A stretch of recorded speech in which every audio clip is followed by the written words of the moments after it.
Boom, let's do it.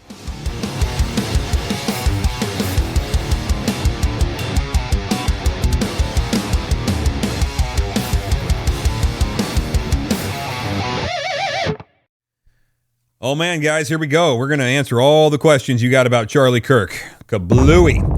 We're going places today. On one hand, it's been 2 weeks, I think, since Charlie Kirk was murdered. And, information comes in quickly, steadily because of social media, our quick news cycle and so on, all the usual suspects. And so it's pretty easy to get caught up on stuff and get a relatively full picture of what's going on with major social issues and like tipping point, pivotal moments in society. However, it's also possible, and well, it's not only possible, it's frequent to have guys come out just way too quickly and start running their mouths out of pride. And you don't want to do that either, right? Like, Proverbs 10:19, in the multitude of words, sin is not lacking, but the wise man restrains his lips. So you got to be able to restrain your lips. And I really, really don't appreciate the Christian commentators or pastors or whoever that say, if you didn't come out the same day that he got shot and say exactly my script, then you're a coward. I saw a certain well-known pastor who put some, social media post out that said, the Sunday after, if your pastor didn't talk about Charlie Kirk today, he's a coward and needs to either repent or resign or something like that. And it's like, well, thanks for your input. But maybe you go ahead and shepherd the flock of God that's among you and let the rest of us collect information as it comes in so that we don't wind up saying stuff that makes us look stupid. I understand it gets clicks. It gets you. I mean, if you're making a bunch of money off of social media, that's a really good way to do it. But I'd prefer wisdom instead. So anyway, that being said, it is possible to wait too long and to let cultural conversations develop without the church speaking up and actually setting the tone where possible. And here, I really think we ought to be the ones setting the tone. So, my particular approach to the Charlie Kirk thing, and I got a bunch of questions that I've gotten from people, so we're just going to march through them. My particular approach to the Charlie Kirk thing as a pastor was to come out and say what we knew right away. I think I put a video post up that day. I might not have gotten to it till the next day. But anyway, and just say, here's what we know so far and not say any more than that. But some of it was pretty obvious pretty quickly. So the day of or the next morning or something, I put up a video on social media that said that basically, look, here's what we know. Charlie Kirk is a Christian martyr. He was killed for saying the things that we all say as Christians.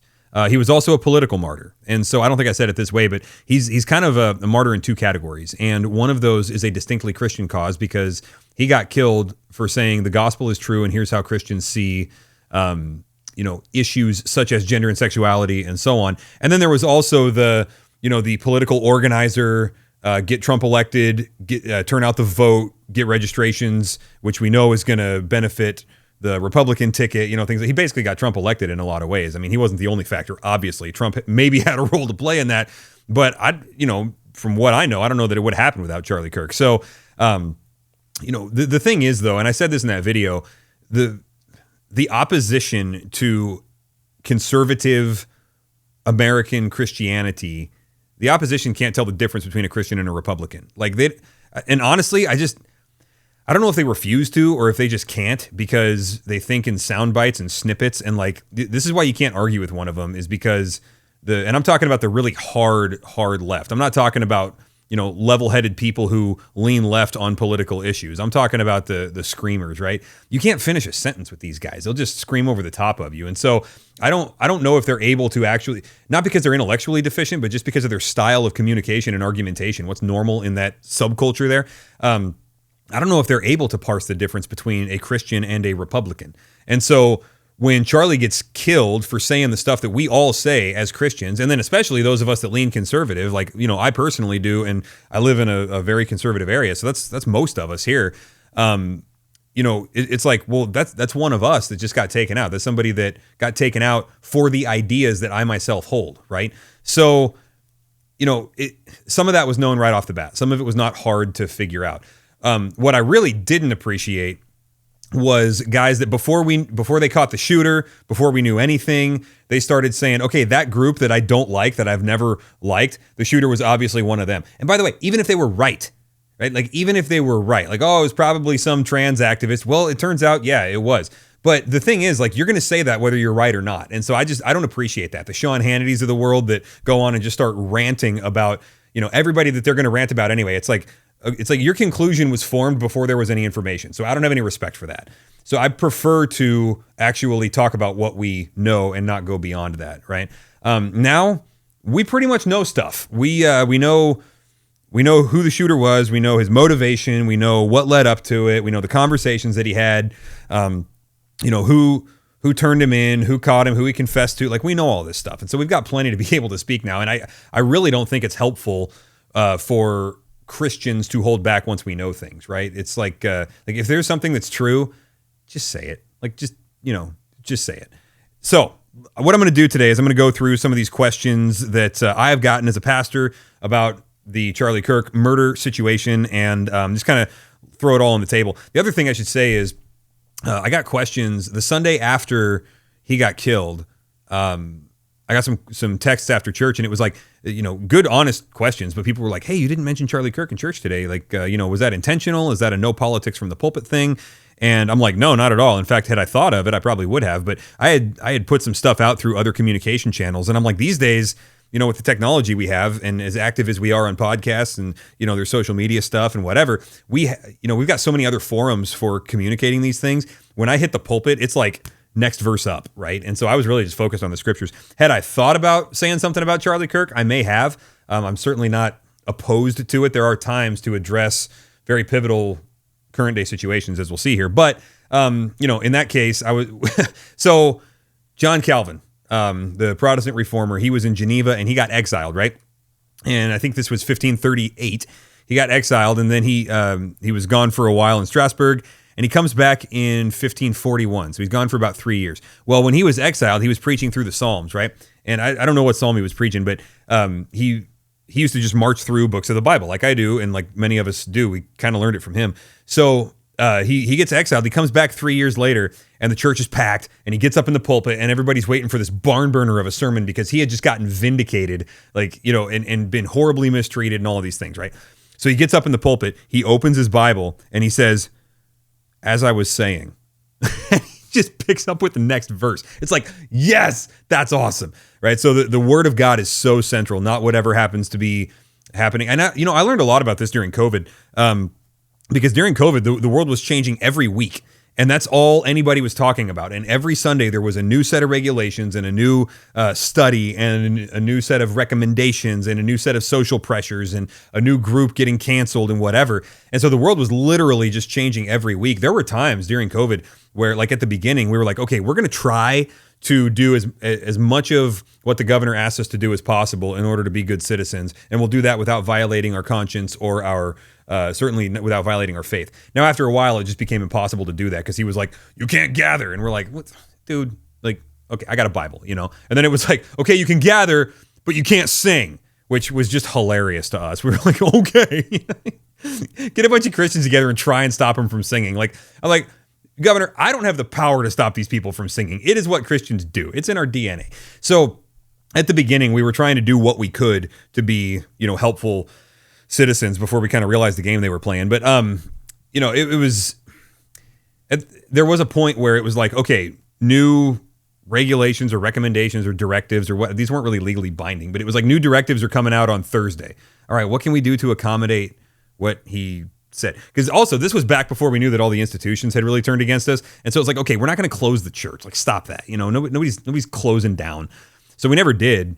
But, we did try and say, okay, these guys have better information than we have. They're dealing with cutting edge, updates and that kind of thing. So we should probably take their recommendations. That was before we understood who Fauci was and what the game actually was that was being played. So we said, okay, but then they would issue something on a Thursday, and by Sunday it changes, and we were just like, dude, we can't keep up with all of this, and it was like a part-time job just to keep up with what was coming out of the governor's office, let alone to try and plan around it, implement it, then communicate it to people, and then execute on it. And we were just like, you know what, forget it. So during COVID, I learned a lot about not letting the happenings of the day dictate what happens in the pulpit. It's like the scriptures will be exposited from the pulpit, and that will be the driving force behind the church, right?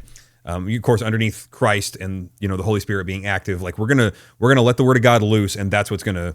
So anyway, when there's a massive situation, sometimes it warrants being mentioned. It will almost never warrant a total derailing of the next verse up. So yeah, I wouldn't have hesitated to mention the Charlie Kirk thing and, pray for his family, and our country and things like that. But yeah, as far as scrapping a sermon and doing another one just on him, that's probably not in the cards at Grace and Truth. Anyway, so the question I get all the time is, what are your thoughts about the Charlie Kirk thing? Just in very broad terms. And, I put a bunch of them up on that video, the first video, and then a couple more since then.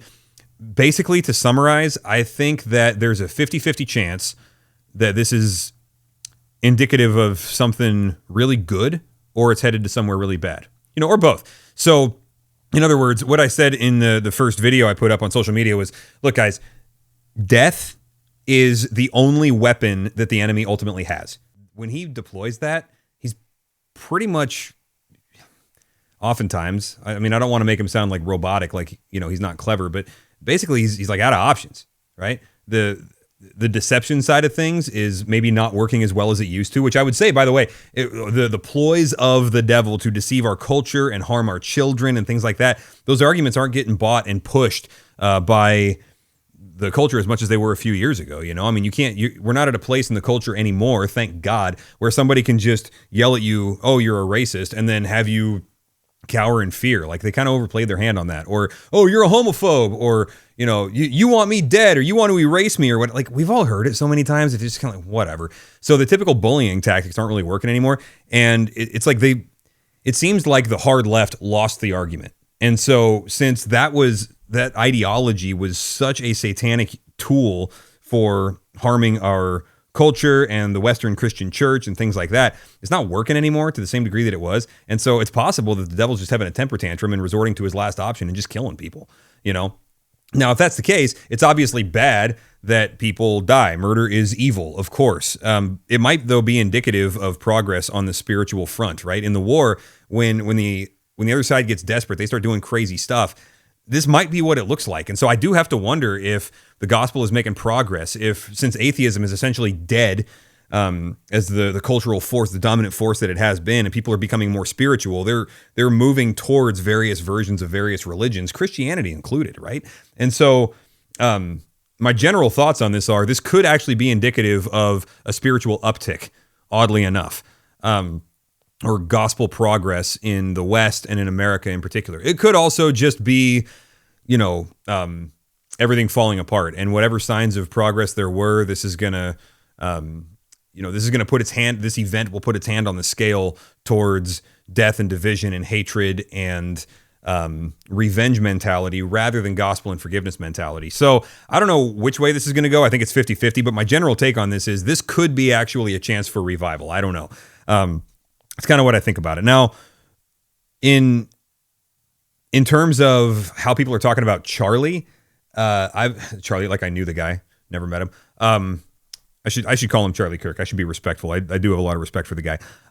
In terms of how people are talking about him, I'm a little concerned about the idolatry that we're kind of like. So we had a thing here locally. I didn't go to it, but there was like a vigil, like a remembrance thing down at the park, and I heard from somebody that went there that there were people up there like praying to Charlie Kirk, and they were talking about the grace of God through Charlie. And every time they mentioned God, it was about Charlie, which obviously, it's a gathering to remember him. So that's one thing. But there's a point where it tips over into idolatry. And our church people that went to it were saying it pretty much tipped the scales. We left and got some dinner because we were tired of, listening to somebody other than God be praised. And so that's an impulse that we have, right? Like, the human heart is an idol factory, and it's pretty frequent that we'll take somebody that deserves respect and instead give them glory. And we don't want to do that, but I see that happening a lot. So I'm concerned about the reaction to this thing, and I think Christians need to step up and be like, whoa, whoa, whoa. Like, I'm not saying nothing bad about Charlie Kirk. I'm just saying don't elevate him above measure, which, by the way, from what I know about him, he wouldn't want that either. He'd be bojacking dudes in the face for praying. He'd be tearing his clothes and putting ashes on his head and say, stop giving me glory. I am a man and not a God. Knock it off. So, you can kind of deify the idea of somebody. You can sort of venerate them and start making them, giving the memory of them spiritual power that it actually doesn't have, and that belongs to God. We got to be really careful about that. So, yeah, when I get a question about what was my reaction when it happened. This was weird, man. I got to tell you, it was emotionally harder on me than I expected. And like when Trump got shot, for example, I was like when my wife told me, I got home, she was like, "Hey, Trump got shot," and I didn't assume he was dead. That came across to me like somebody tried to kill Trump. Like that's just how it hit me. So I didn't think at the beginning, like right off the bat, I didn't think like, "Oh no, they got him." I thought, "Is he okay?" So that's what I asked is, how's he doing? Like, is he all right? And she said, "Yeah, he's okay. They just got him in the ear." And I'm like, "Oh, good."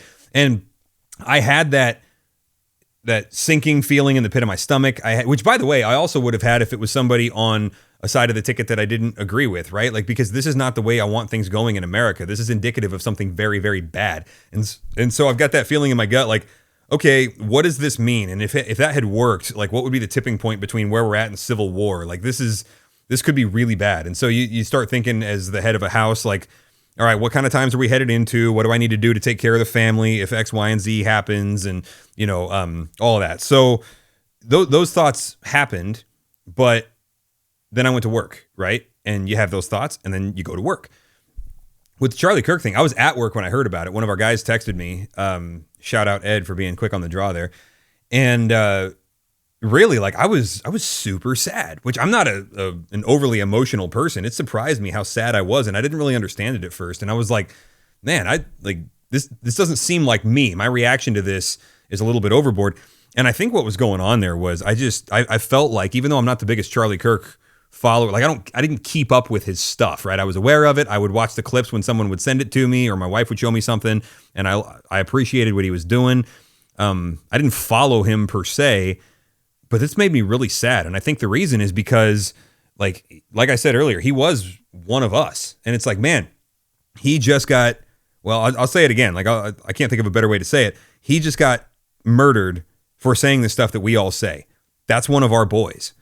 And that does make it hit home in a different way, And given that he is a Christian martyr as well as a political martyr, I'm not so like the fact that he's a political martyr makes me sad for my country that this just happened.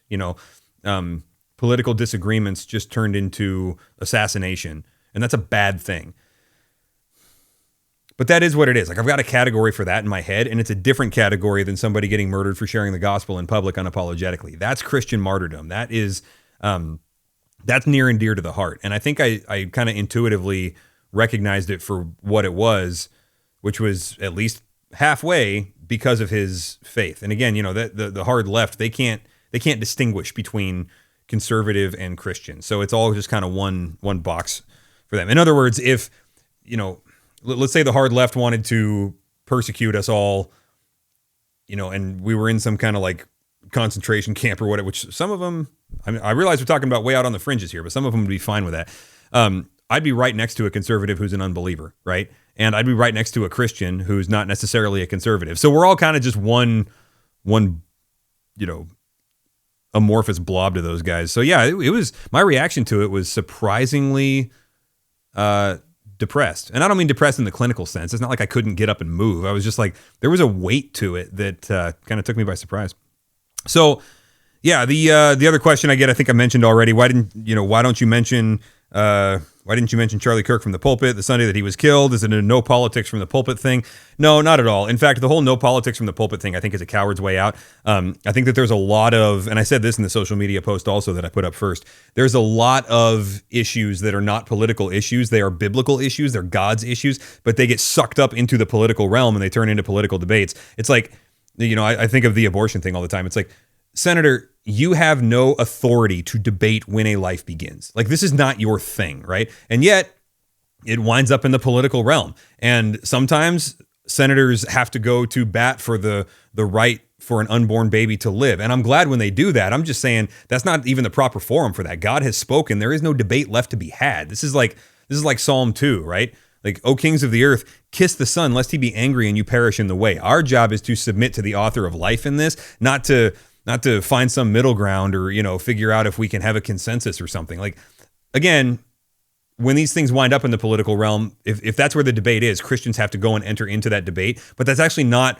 the proper forum for that stuff to be communicated. The proper forum is from the pulpit declaratively from the word of God. Here's what God says. I'm going to read Psalm 139. The Lord has spoken, and every mouth be closed. And then, husbands protecting their wives, fathers protecting their children, wives or girlfriends or, girls that had a one-night stand or got raped or whatever, like whatever situation led to this pregnancy, for the girls to say, this baby inside of me will be nurtured and nourished by me. Like those declarative statements, that's the proper realm for that stuff, not politics. It gets there, but it shouldn't be there. And this is, so when we talk about things like that from the pulpit, are we talking about politics? Well, some people might take it that way, but I don't think so. I think we're just saying what God has said. So yeah, no politics from the pulpit. That's just a way of surrendering to Satan things that he would prefer we not say. So we just don't talk about it. I heard about, and I forget the guy's name, but I heard about some pastor that had on his wall like a decal or something, and he said, "It's all about Jesus, dude." And he wouldn't talk about anything difficult from the pulpit. He wouldn't talk about marriage, about lifelong heterosexual marriage, because he didn't want to offend the gays. Because it's all about Jesus, dude. We're not gonna, we're not here to offend people and cause stumbling blocks. He wouldn't talk about the unborn. He wouldn't talk about unjust tax policy that offends God, right? Like, is it possible to get distracted? Absolutely. If you're going up there and saying, this person on this ticket is our hope, and if you don't vote for that person, then you're not listening to God. You're out over your skis a little bit on that one. A pastor needs to kind of reel it in when he's doing that. I do think it's possible and even easy to go too far, but yeah, there's no such thing as no politics from the pulpit. In fact, the distinction between faith and politics, that didn't even exist before the early church.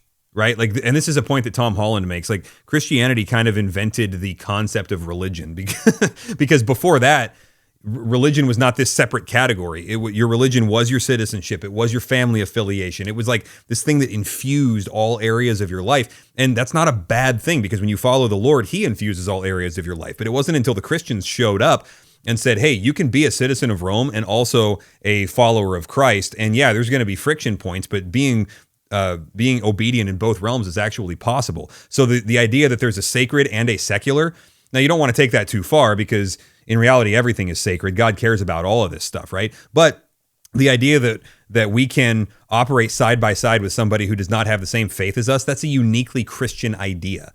And so if somebody says there shouldn't be any politics from the pulpit, they're actually sawing off the branch they're sitting on, because it's like, well, the only reason there's a distinction between politics and religion to begin with is because Jesus came and said you can operate in any political environment you want because your faith doesn't change. So now there's a distinction between politics and faith, because your faith is eternal and these politics are transitory, because everything's going to burn at some point. And so we render unto Caesar what is Caesar's, we render unto God's what is God's, and there is actually a distinction. And again, you don't want to take that for more than what it's saying. Like, yes, God actually owns everything, but he also, he certainly owns everything that he has spoken to. So we're going to say it from the pulpit. If this is a turning point in our culture, what did we just turn toward? What is the trajectory here? I don't know. One of our people just sent me an interview with Eric Metaxas, and he said that this is going to cause a revival. He said, this is going to wake people up, and I hope he's right. I'm a little skeptical just because of history. The old example is, of course, on 9/11, bad things happen. 9/12, or whatever this following Sunday was, I guess it would be a few days later, everybody's in church. The churches are full.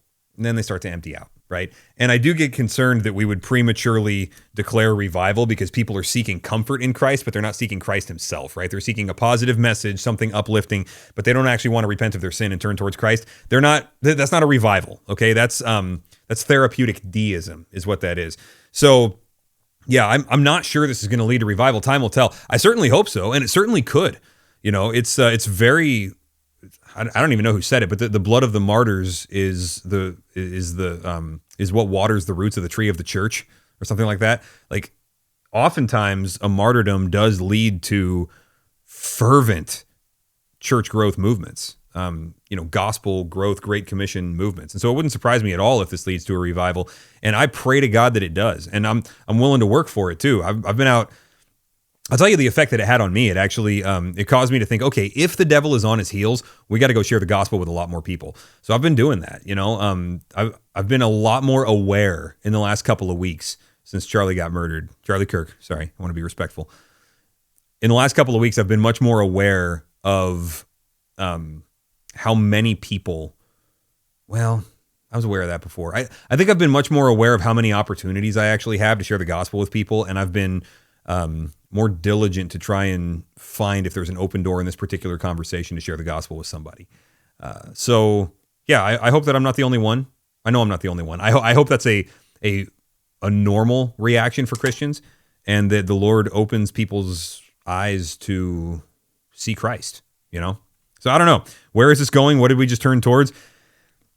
It's possible that the entire civil rights, or the entire civil rights, no, the Civil War threat is now upon us. It's possible that we will just get so divided, and the right will react against the left. In fact, I mean, you're seeing it, right? I'm really, really unhappy with some of the stuff I'm seeing on the right, where like I'm hearing people say, well, this is the fault of people who call their political opponents evil. And I'm like, that's a horrible argument. That is absolutely false, because what they're saying seems to be, if you disagree with somebody, fine. And if you think somebody is a jerk, fine. And if you think they're stupid, fine. And you mock them on your platform or your show, okay, go ahead and make fun of each other. Like, take your pokes, whatever.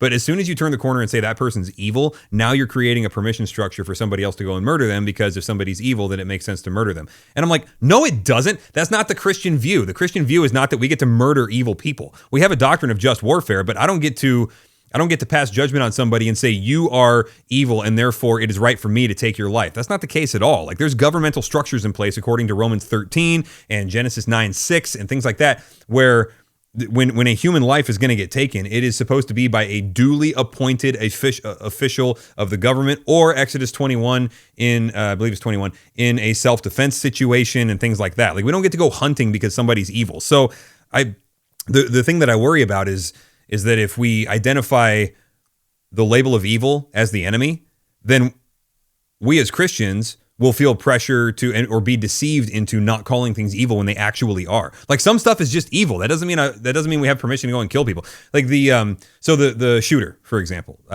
what's his name? Tyler Robinson. He was living an evil lifestyle, right? He was in a homosexual relationship with a transgender, let's see if I got this right, a guy trying to turn into a girl, and they were into furry sex orgy groups, and sex orgy is probably an acronym, right? So furry sex groups where they were pretending to be animals. So that violates God's law with every with sexual activity being partially for the sake of procreation, and everything bringing forth after its kind. Like, you don't get to fantasize about humping a whatever that thing is dressed up as, right? Like, you just don't get to do that and not call it sin. So this guy is engaged in multiple levels of evil, and it ended in murder.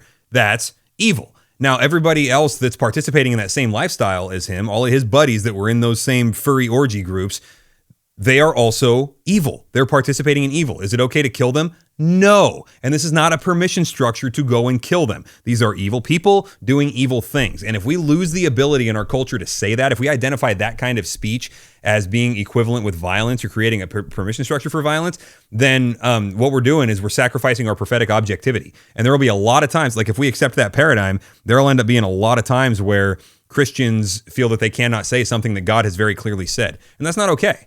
So I'm really not happy with some of the reaction that I've seen on the right. We got to think deeper than that. Okay, we have to have some more moral clarity than that. And I'm also not a fan of blaming entire news outlets or whatever. Like, I know they say irresponsible stuff, but by the way, these are the same people who, the shoe was on the other foot 10 years ago. You remember when Sarah Palin was running for, she was on the ticket with McCain, and so she was running for vice president, and she said something about, like, we're going to target these specific areas for voter turnout. And she put out some map with scope, crosshairs, and things like that on certain cities. And everybody was like, she's pushing violence. And everybody else was like, that's a bit of a stretch. Like, don't be stupid. Come on now, And so now the shoe's on the other foot, and we're like, somebody says that Trump is Hitler, and we're like, you just got him murdered. Because the logic is there, if Hitler was actually trying to take over your country, the right thing to do would be to go and assassinate him. Listen, that's not a foregone conclusion. Like, I know Dietrich Bonhoeffer did the thing that he did and tried to kill Hitler, and it ended up getting him killed himself. But you should look at the moral wrestling that he did with that decision. And it was back and forth. And it's not entirely clear that he was right, by the way. We assume it because, he's Hitler. And in retrospect, we know everything that Hitler was doing with all the concentration camps. We know how it turned out. Like, we've got the benefit of hindsight. But in the moment, is it okay to just murder a tyrant because you have an opportunity? No. That's, so that's not to take anything away from Bonhoeffer, but it's not as simple as, if somebody's as bad as Hitler, you should kill him. No, God has spoken as to when blood gets to get shed. And it's not when we deem it necessary. So, it just bypasses. It's a reductio ad absurdum is what it is. It bypasses all of the necessary moral wrestling to say, you guys said this about the right, and you guys said this about Trump, and you guys said this about Charlie Kirk, and therefore you have blood on your hands. I don't think they do. I think they got crap between their ears, but I don't think they have blood on their hands, okay? Because if we're going to sit and say words are not violence, you can't say they got blood on their hands for saying words. So I think the political right has to think in a deeper way than these emotions are letting them. And I understand, look, I'm going to give them some room to breathe. I'm going to let them cook here because, because a lot of these guys were Charlie Kirk's friends, and they are not only allowed to, it is healthy to get some of these emotions out. I'm just saying, if you got a big platform, people are listening to you, and you have the power to set a narrative. So you gotta watch it, man, because some of the stuff that I would say, as far as I've seen, the overarching reaction of the political right is incorrect right now. Now, I will say that also there's a lot of great reactions coming out of this, which I didn't watch the as I'm recording this, his funeral was just today.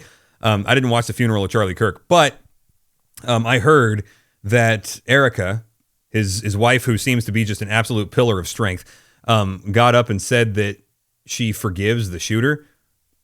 Wow. Like, yes, go, preach it. And I heard that the gospel was laid out clearly. And one thing I was hoping was that at the funeral, they weren't going to get caught up in a lot of political issues where Charlie had been very effective, because not that it would be bad to mention his political engagement. That was a massive part of his life. And that is largely the reason that so many people turned out to honor him. So it's good to mention that. That's got deep and significant meaning. But I'm worried about his kids watching the funeral tape in 30 years of their dad and thinking that his influence had expired because none of those issues are currently on the docket of modern day issues at that time. And so it's like, can we please focus on the eternal, on the permanent, and the most important things that are still going to matter 50 years from now when Charlie Kirk's grandkids are watching this thing, right? And from what I hear, again, I haven't watched it, but from what I hear, they did a really good job of that. They didn't get sucked up into headlines. They actually focused. So that's really good. And I think there's a lot of that happening. And there's a lot of people on the left who are reacting appropriately. And so I wish they would just stop with the qualifications, like Charlie Kirk got murdered. That's terrible. I mean, I don't agree with him or anything, but it's terrible. It's like, listen, guys, you're already showing cowardice to your own side. If you have to have those disclaimers just so you don't get yelled at and shot by your own people, then maybe you're hanging out with the wrong people and you should defect. Maybe your crowd and your ilk sucks. All right. So you can just leave off the disclaimers. Okay. I don't care if you agreed with him or disagreed with him. You show some human sentiment, and I say that's a good thing. So I think there have been a lot of people from the left that has said, yeah, this is nuts. This is wrong. This should not have happened under any circumstances. And I appreciate that, right? So I hope that unity stays, but I don't think that lowering the temperature is a good enough fit or a good enough fix for this, because, you're hearing that a lot too. Guys, we just got to lower the temperature on this, on this dialogue. No, look, somebody who's going to pick up a gun and shoot is not going to roll with you on lowering. You can lower the temperature all you want. Snipers are not going to lower the temperature, okay? They've made up their mind. So that might be healthy, that might be fine, but that's also not a solution. The solution is revival. Okay, we got a bunch of people, and unfortunately, if I'm hearing these polls correctly, like a lot of people who think that killing your political opponent is sometimes justified under some circumstances. That's not a lower the rhetoric or lower the volume issue. That's evil. Okay, that is demonic. And the solution to this is revival. This is a spiritual problem manifesting itself in the political realm. So spiritual problems have spiritual solutions. Another question I've gotten. This is a good one. This is a thoughtful question from somebody who is not a Christian and not a conservative. I appreciated this one. It says, honest question. I don't mean to be offensive.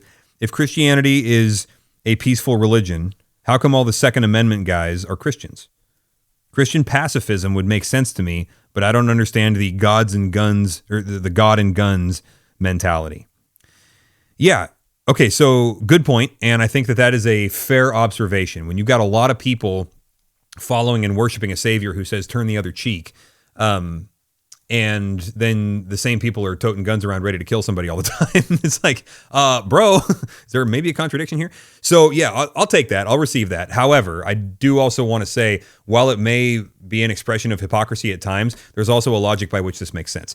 And the logic by which it makes sense is that if you're not a total pacifist, if you don't, there are some people who are complete pacifists. They think it's always wrong to do any violence whatsoever. That's not most people, and it's not most Christians. Most Christians say that that violence is the unfortunate and proper response in certain situations that God has clearly outlined. And in our form of government, the ultimate authority rests with the people, because we're a democratic republic. And so since we ultimately are the authority over our nation, then we have a responsibility to protect ourselves and not just to delegate it, right? And so that's kind of the underlying philosophy is, if the citizenry is the leadership, and it's good for the leadership to bear arms to protect the citizenry, then the citizenry ought to be able to bear arms, right? So that's kind of the logic. Now, there's also historical reasons for this. So and I get this question a lot when I go overseas. People are like, "What's with Americans and guns?" And I'm like, first off, they're fun. They're cool. It's Legos for adults, man. You can swap this part out for that part and whatever. But you get together socially, and it doesn't even matter if you have guns or not. Like, guys just show up and everybody shares, and you can experiment and things like that. And but from an American conservative Christian perspective, let me just kind of like steelman this worldview for you. There is a history here where we would not have a country if it wasn't for citizens with guns. And we're thankful that we have a country, so we should preserve the principles that allowed for the preconditions for this country to exist, right? The American Revolution would not have happened, and other countries that ought to be rebelling against tyrannical governments that are killing them can't, because they don't have guns. I'll give you, for an example, Cuba, right? Cuba, there's like one, it's the Castro family, and they're causing a famine needlessly. The country is in horrible straits financially. People are starving. People are eating the animals that they need in order to work their farmland to get food. And so they don't have now enough food or the tools to make food for the next season. But they're doing that so their kids can survive now. Like, it's at that level. Cuba is in terrible shape. And these people ought to, by American logic, run this one family out of town on a rail, right? But they can't, because the family's got all the guns. And so there are a lot of these situations that we are less vulnerable to, and our children are less vulnerable to, because of the Second Amendment and things like that. So that's kind of how the reasoning works. That's how it starts to make sense. It's not an issue of being ready to kill somebody all the time. It's an issue of taking responsibility for maintaining what we have inherited. And unfortunately, in a sin-ruled world, that requires the threat of force. Also, the theory is that if there's a threat of force, then there's less necessity for force. And there's a lot of truth to that, right? If you can cite gun stats all day long, and yeah, there's a problem with that, but there's no less violence in countries. Look, some of the most dangerous places I've ever been in the world have some of the strictest gun laws, right? So it's not a one-to-one correlation. I am much safer in almost any city in the United States than I am in almost any city in some of these countries that I've been to where none of the people have guns. So I find that to be a really dishonest talking point of the left, where it's like, well, the guns are the problem. It's like, dude, maybe the person holding the gun is the morally deficient one, right? Is it possible to do evil more efficiently with a gun? Sure. But if you look at, where the shootings happen, it's one or two people usually that are dying. Mass shootings are pretty rare, despite how much they make the news. And do they happen? Yes. Is it unfortunate? Absolutely. The problems that lead up to those things are always traceable, right? And so it's dishonest to talk about the guns without talking about mental health issues, without talking about over-medication issues, without talking about the broken down nuclear family that leads people towards mental illness, because all the stabilizing structures in their life and the institutions that create stability have evaporated around them. And then that void gets filled with demonic and evil and force and gangs and might makes right and all of these things, right? So it's the trans mentality, the transgender or transsexual mentality that seems to have with it a victim mindset that thinks that you're fighting for survival of your heartbeat when you're not. You can't talk about these things to the left. No, it's all about the guns. And it's like, guys, grow up, So like from an American conservative position, it's like, can we think a little more deeply about this than a 4-year-old with some GI Joes? Like it's not the guns, That's sort of the again, I'm speaking really just to explain this mentality to somebody who doesn't understand it. So yeah, I understand how that can look like a contradiction, right? Bunch of Christians turn the other cheek. Jesus is peaceful and all that. By the way, I got a 45 on my hip. But it does make sense. And also, you've got these other times in history where, like Japan, for example, from what I know about the history, they considered a land invasion in World War II, but they couldn't because they said there's 130 million people there and they all have guns. It's an instant army. We can't do that. So instead they bombed Pearl Harbor and we got into World War II in the Pacific Theater. Now, Pearl Harbor was awful, but a land invasion would have been far worse. So we would say that the Second Amendment actually protected us from a land invasion from Japan, right? The kind of instant standing militia. So these are some of the thoughts behind it. Also, the Second Amendment allows for hilarious memes, which I will defend to the actual death. I think memes are fantastic. I like that one where King George is saying, "Why do you need guns?" And he says, "I don't think you need guns." And George Washington is saying, "Well, we have guns, so we don't need to care what you think." Right? Like, it's kind of true, actually. It's kind of true. Keeping guys honest. So there you go. Christianity and the Second Amendment, praise the Lord and pass the ammo. That's kind of how that mentality works. And not every Christian agrees with everything that I just laid out, but if you're in a conservative, if you're in a church with an American flag on the stage and you can get somebody that's like actually well thought out in their patriotism, that's pretty much what they're going to lay out to you. All right. Another political question here. How did Israel become such a central subject in this Charlie Kirk thing? Yeah, I suppose I don't really know. So I'm going to go out on a limb here and say maybe a little more than I fully understand. It seems to me, with the information that I have at the moment, it seems to me that it's kind of profiteering, right? I was railing on Hannity earlier for, before he has any information, he's already figured out how this is the fault of the people that he was dedicated to railing against, because that's his bread and butter. That's the gravy train. He's just going to harp on those people and list off his talking points. I don't appreciate it. Don't respect it.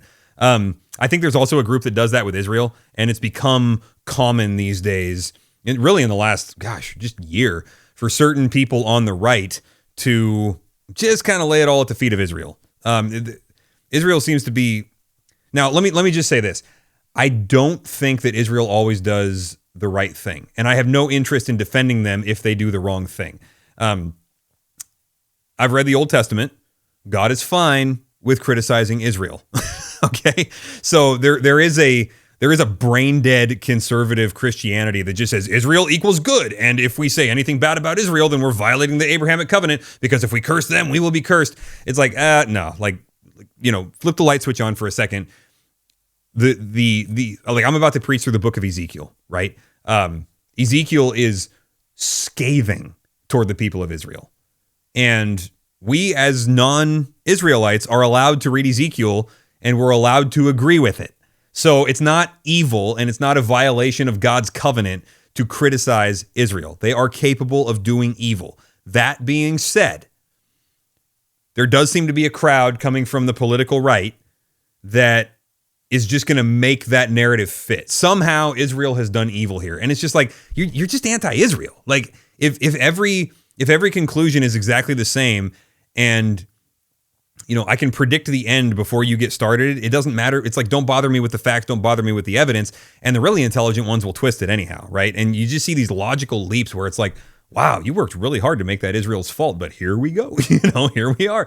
Like, Benjamin Netanyahu comes out and says something kind about Charlie Kirk, and somehow he was evil for... I didn't really catch the logic on that one, Candace. I'm sorry, but I don't know. I don't know what it is about people that identify as Christians. Now, here's maybe one thing, is that the the Israeli political, the Israeli public relations machine can be absolutely vicious, and they got ways of putting pressure on people. So I do think there's something to it. In fact, I saw a clip with Charlie Kirk and Megyn Kelly shortly before he died. Maybe it was a couple of months ago, and they were talking about how they said something slightly critical about, hey, should Israel really be doing this or that? And they're supporting Israel, but they're just like raising questions about maybe that was the wrong move. And they're just getting hammered with like a unified assault and dozens of text messages saying you're anti-Semitic. And they're like, bro, I called it like I saw it. Like, I'm not supporting Hamas here. I'm just saying, can we evaluate this objectively? And the answer is like, no. So I do think that Charlie had a point there, that Charlie Kirk had a point in that episode where he said, when you come down on us that hard and you say we're not allowed to even think when it comes to Israel, we just have to have blind support. That kind of pushes us away from wanting to support Israel. So I do kind of get how Israel could sort of shoot themselves in the foot with that, just with the amount of pressure and organized communication and lobbying that they're capable of doing. But at the same time, it is beyond me how fighting a defensive war. Okay, now here's a great example of this. Israel sends a ton of food into Gaza. It gets hijacked by Hamas, and then anybody who tries to get some of the food for their kids or whatever gets shot. Now, how is that Israel's fault? And somehow these people have figured out a way to... In fact, in what world is it a moral imperative to feed your enemies? You don't have to do that. But they're doing that, and they're doing that with enough. I think the number was 4,400 calories a day per person in Gaza. Like, there have been times, at least in this war, where Israel has been sending in so much aid, and other countries have helped also. But they've been sending in so much material aid, food, medical supplies, things like that. That's not mandatory in war, but they're still doing it. So I fail to see how everything they do is evil and they're committing a genocide. If I knew all of the details of all of their war operations, would I approve of them? I'm positive I would not. Would I have opinions to the contrary about what they should have done? I am absolutely certain that I would be uncomfortable with some of what they've done. And there's probably some of what they've done that I would not want to defend and I would want to criticize. And they would, and I would say things like, you can't just say, hey, war happens and civilian casualties happen, and I wish they didn't, but they do, and that's war. Like, that answer is the answer sometimes, but it only gets you so far. And I'm sure that there are things worth criticizing Israel for regarding the details of their... But can we stop with this whole, like, everything is Israel's fault? You do realize there's terrorists hiding behind children and wanting to have hospitals bombed because it's a strategic advantage to them, right? Like, I don't know, just a little moral clarity on this. I would appreciate it. I think the reason Israel became such a big subject here is because some of these people who have just decided that their new message is anti-Israel have seized the moment and profited off of it. And I think it's disgusting. So there's that. Now, that being said, though, if they have a point, I'll listen to it.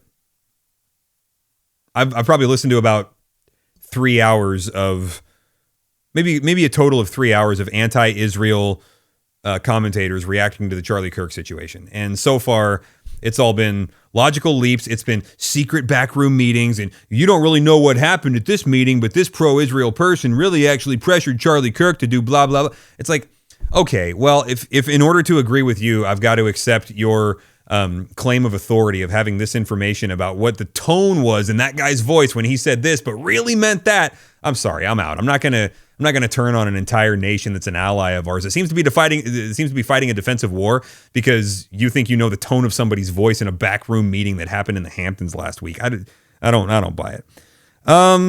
Here's a good one.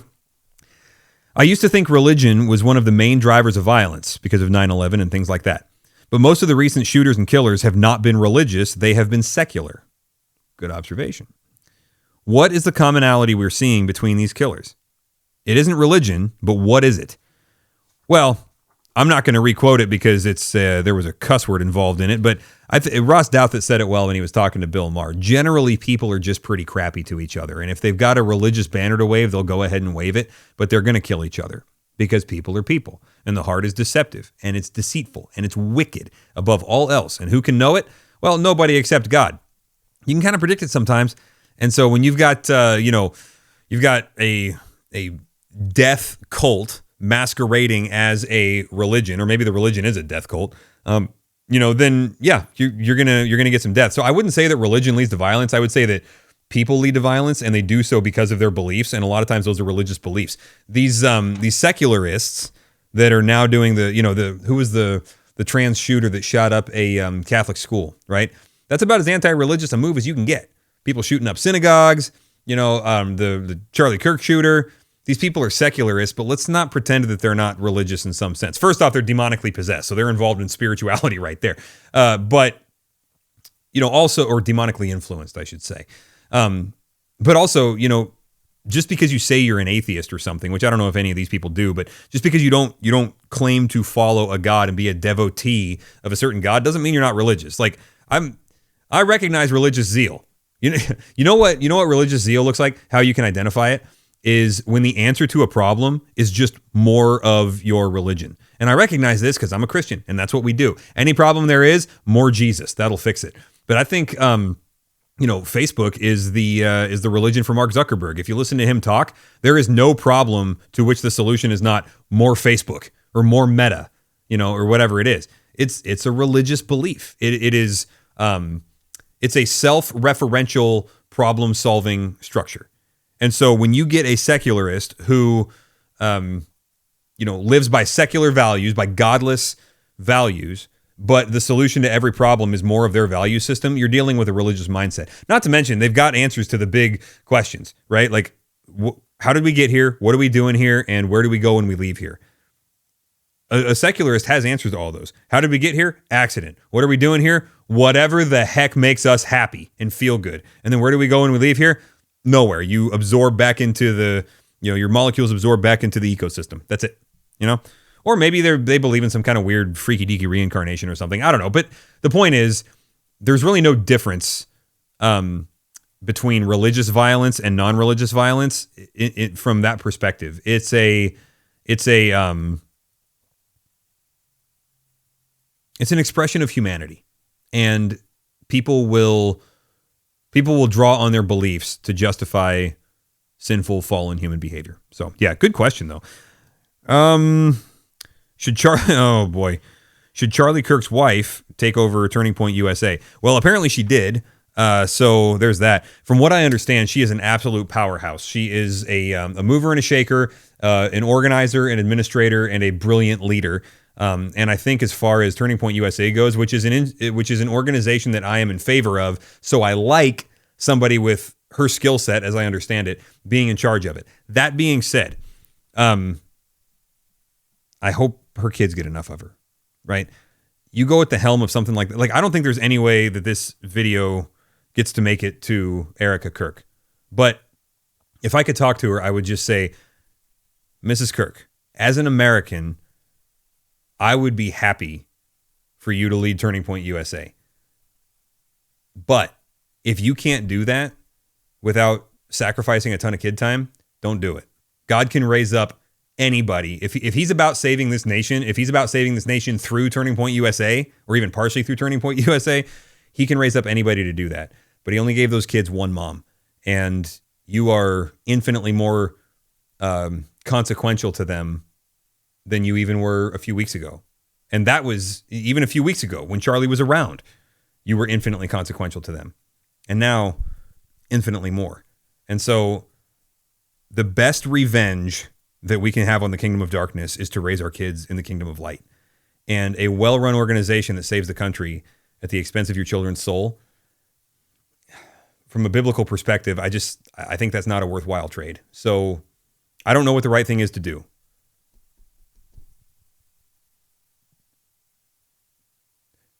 You're a good mother. Do not let the pressures of the moment threaten that for your kid's sake.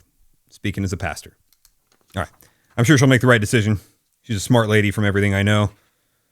Just by the way, what an iron spine you see on this gal. My goodness. Did you see that speech that she made after, like, from Charlie's chair a couple days after? Like, I'm very impressed with her strength. Oh yeah, here you go. When can Christians be honest that the left is evil? Can we say that in public yet? I mean, there are people who I think are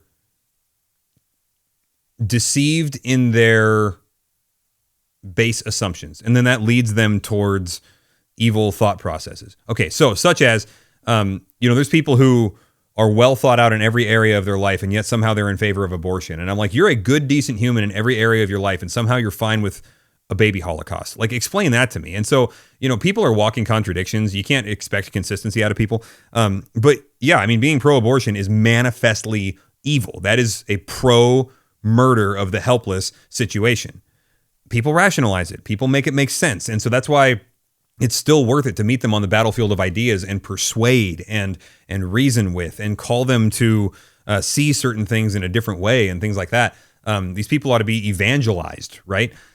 Now, the left itself being evil, look, here's a good way to frame it. I want a strong and robust Democrat Party with an ideological basis that I disagree with, but is well thought out and worth debating. We don't have that right now. And that makes me sad. So I don't want it to include things that God says is evil. I don't want the platform of the Democrat Party to be a violation of biology, whether that's murdering babies or whether that's changing sexes or whatever it is.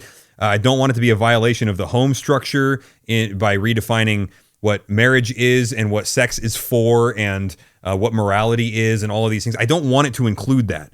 But I'm fine. In fact, I want a party that is to the left of me when it comes to immigration, when it comes to tax policy, when it comes to foreign policy, when it comes to the justice system and criminal justice and the school to prison pipeline and how we deal with these problems. I want somebody who's left of me because we need the debate. Like, a one-party system is not good. So here's what I'll say. Rather than saying the left is evil, I will say the current Democrat Party has handed itself over to Satan.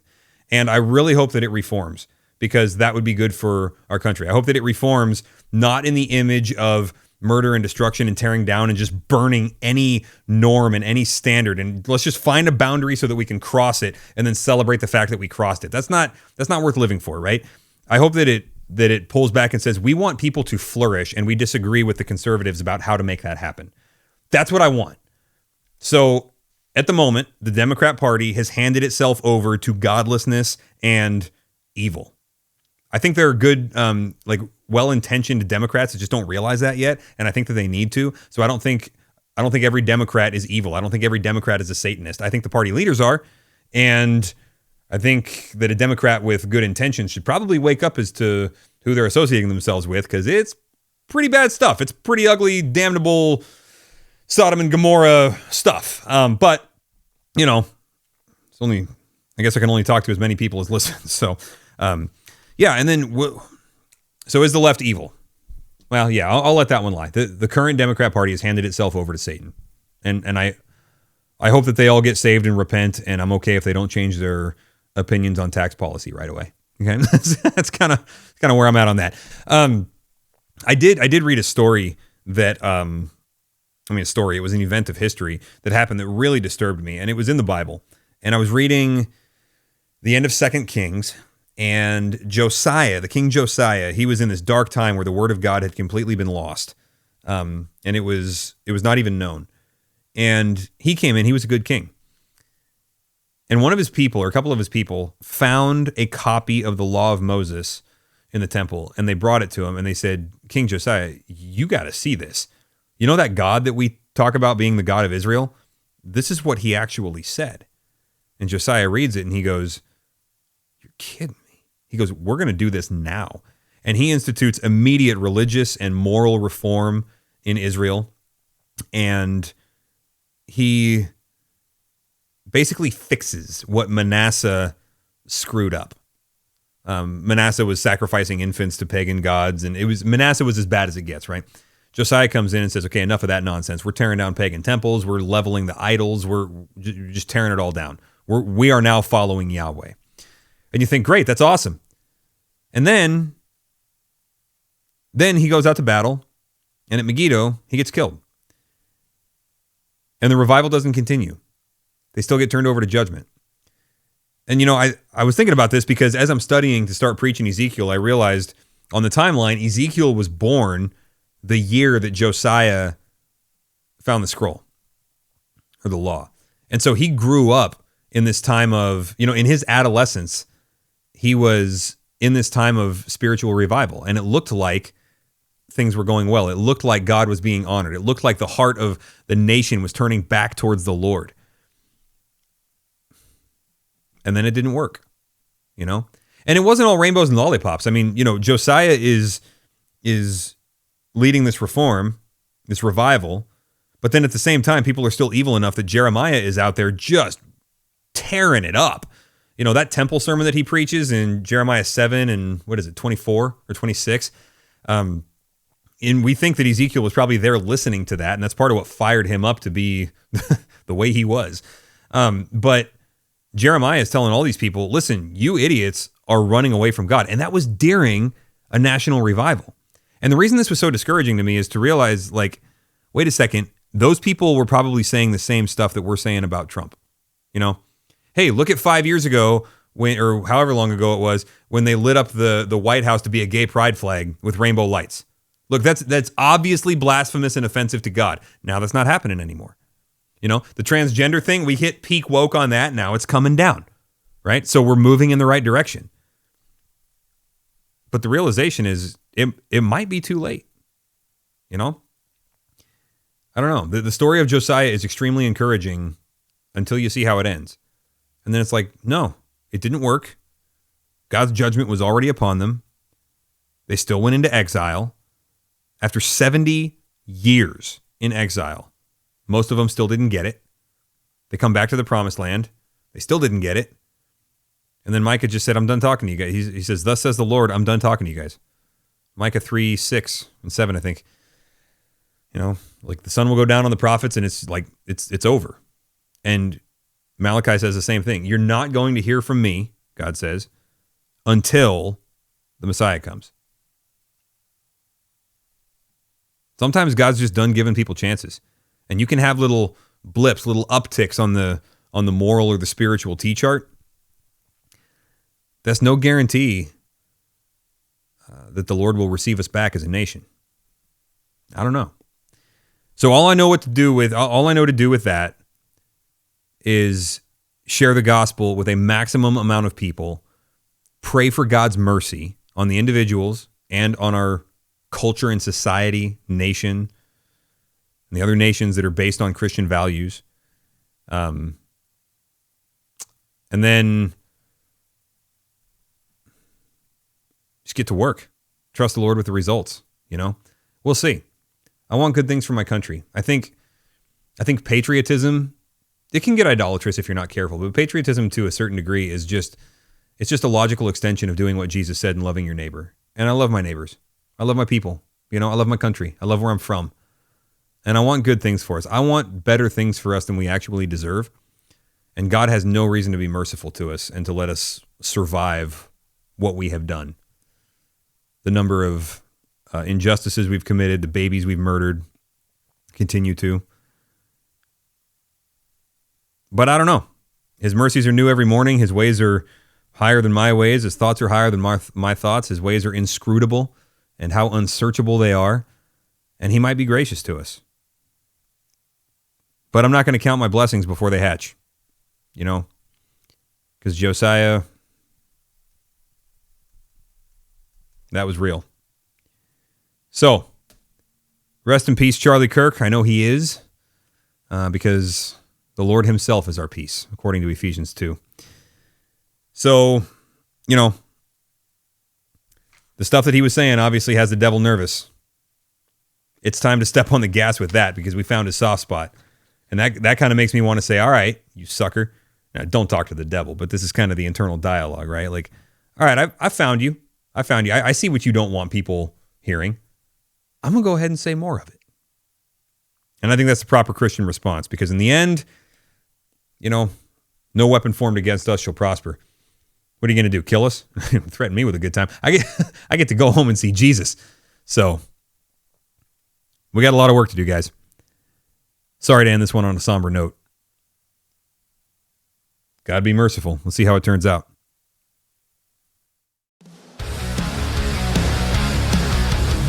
Hungry for Wisdom is a ministry of Grace and Truth Community in West Richland, Washington. 1 John 4:19. We love him because he first loved us.